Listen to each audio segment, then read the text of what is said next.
Hingga hari ini, Indonesia masih memerlukan perhatian dan penanganan serius dalam mengatasi tantangan di bidang kesehatan, yaitu triple burden. Penyakit infeksi new emerging dan re-emerging seperti COVID-19, penyakit menular yang belum teratasi, serta penyakit tidak menular atau PTM yang cenderung bertambah setiap tahunnya menjadi fokus utama. Berdasarkan data BPJS Kesehatan tahun 2022, beban pembiayaan penyakit tidak menular seperti jantung, diabetes, hipertensi, kanker, dan lain-lain mencapai 24,1 triliun rupiah. Jumlah ini meningkat dibanding tahun 2021 yang mana beban pembiayaannya sebesar 17,9 triliun rupiah. Di tahun 2022, pembiayaan kesehatan terbesar ada pada penyakit katastropik yaitu penyakit jantung sebesar 12,1 triliun rupiah. Penyakit jantung ini menjadi salah satu penyebab kematian tertinggi di Indonesia. Untuk mengatasi hal ini, Kementerian Kesehatan menggelar sosialisasi pembangunan kesehatan dan deteksi dini penyakit tidak menular di berbagai daerah di Indonesia. Salah satunya di DKI Jakarta, tepatnya di Jakarta Barat pada 13 November 2023. Kegiatan sosialisasi dihadiri oleh dua narasumber, yaitu Wakil Ketua Komisi 9 DPR RI, Bapak Charles Honoris, dan Ibu Dr. Dwi Oktavia TLH M.Epid.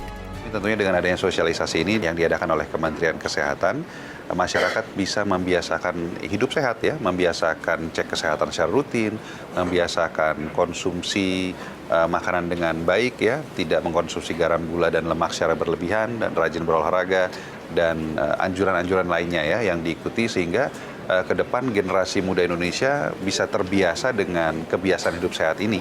Marilah kita mulai membiasakan hidup sehat ya, karena itu adalah langkah pertama untuk berkontribusi dalam upaya kita memerangi penyakit tidak menular di Indonesia. Jenis penyakit tidak menular yang utama adalah penyakit diabetes mellitus atau kencing manis, penyakit jantung, penyakit hipertensi, penyakit stroke, kemudian juga penyakit kanker dan penyakit gagal ginjal. Kelompok penyakit tidak menular ini yang menjadi salah satu kunci agar kita bisa kemudian sehat terus dan kemudian kita bisa tetap produktif. Untuk yang memang belum pernah tahu atau tidak terdeteksi penyakit selama ini, minimal itu 1 tahun sekali untuk usia produktif tahu kondisi kesehatannya.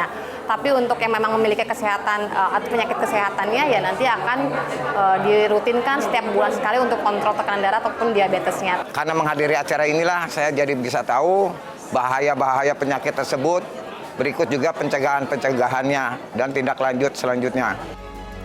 Penerapan gaya hidup sehat dan memeriksakan diri secara rutin ke puskesmas menjadi kunci dalam mencegah penyakit tidak menular.